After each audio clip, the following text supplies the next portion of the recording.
Hey everyone. So today I wanted to make a quick solo podcast and I wanted to speak about something that a lot of cooks and chefs don't really talk about, which is our mistakes or even when things don't go our way. So, of course, being a chef isn't always glamorous. There's going to be moments where we're going to have our challenges.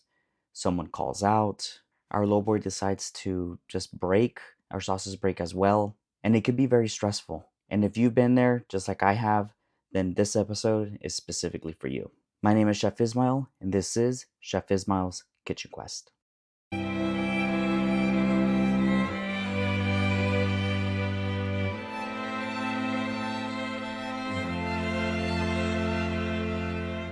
So I've had services where I've planned the perfect lineup, right? You have your A team on a Friday night or even on a holiday, and you have your menu already set, all your ingredients already came in and ready to go. But for whatever reason, the universe decides to wake up and ruin your day. Sometimes the delivery shows up late, the fryer doesn't turn on, or even someone forgets to turn on the fryer as service is about to start. A private party that was originally a 10 top decided to be a 20 top as they walked into the door. And then, all while that is all happening, the owner of the restaurant is watching you. What do you do then? In those moments, I used to push my team a lot harder, and at times I would get a little loud. And obviously, it never helped. What did help was being a proactive leader, walking into the line and asking our team exactly what they needed. Nobody needs a chef that is yelling behind the pass and isn't really doing much to help the process. But in those moments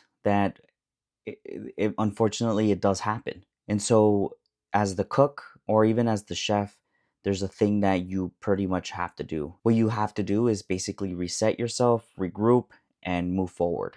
At the end of the day, you just have to recognize exactly what the situation is and you have to adapt to it. Your fryer is down, your 10 top turned into a 20 at the door, and we have one cook that just called out that we needed on the line. As the chef, you either have to simplify the menu or at least jump on the line. Me personally, I jumped on the line. We would consolidate stations at times, trim any non essential garnishes that we didn't need for service, and we pushed our server team to sell the dishes that were easier for us to manage in terms of flow of service. We work on anything that takes very long lead times. We look at our sequence and preps. And then I also assigned one runner to communicate between the front of house and the back of house. And then with that being said, the runner who would take care of the pass would essentially take care of all the other runners and dictate exactly where it goes.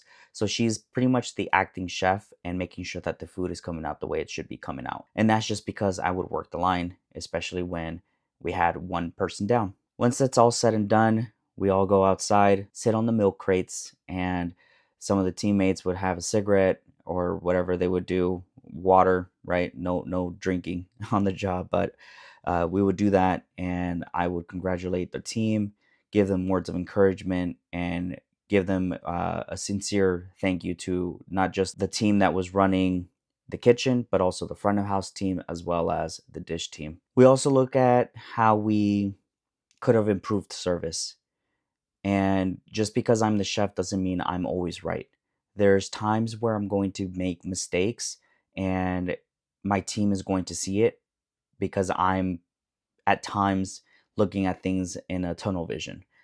And so, with that being said, as a chef, I do rely a lot on my team because, again, we can't do it all ourselves. When service is going wrong, your inner voice matters. I always remind myself that I've gone through more difficult times. And then I also go back into thinking about the first time I ever worked at a fine dining restaurant. I felt intimidated. I was definitely out of place. And at the end of the day, how that experience carried me throughout my career. If you've seen my previous Words from a Chef, I talk about the cookie jar that David Goggins would talk about. It's pretty much where I would dig into that cookie jar, look at what I used to do and how I would handle it, either through experience or something that would motivate me to think that, hey, I've gone through worse times than this. If you're leading the team, make sure that you're setting the tone and you're being calm about it. Short sentences, eye contact, and then also calling out their names. Maria, work the cold station. Jorge, you're cooking the steaks a little too long. Maybe tone it down a little bit or turn down the flame. Front of house team, please, let's start walking these dishes, but let's do a slow walk, meaning 2 plates at a time instead of carrying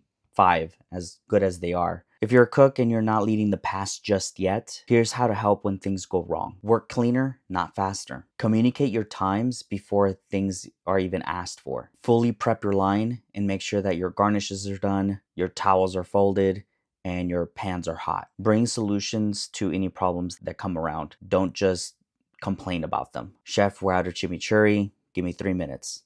Easy. When service ends, don't waste the lesson, especially when your chef is speaking to you or another team member is looking at it in a different perspective.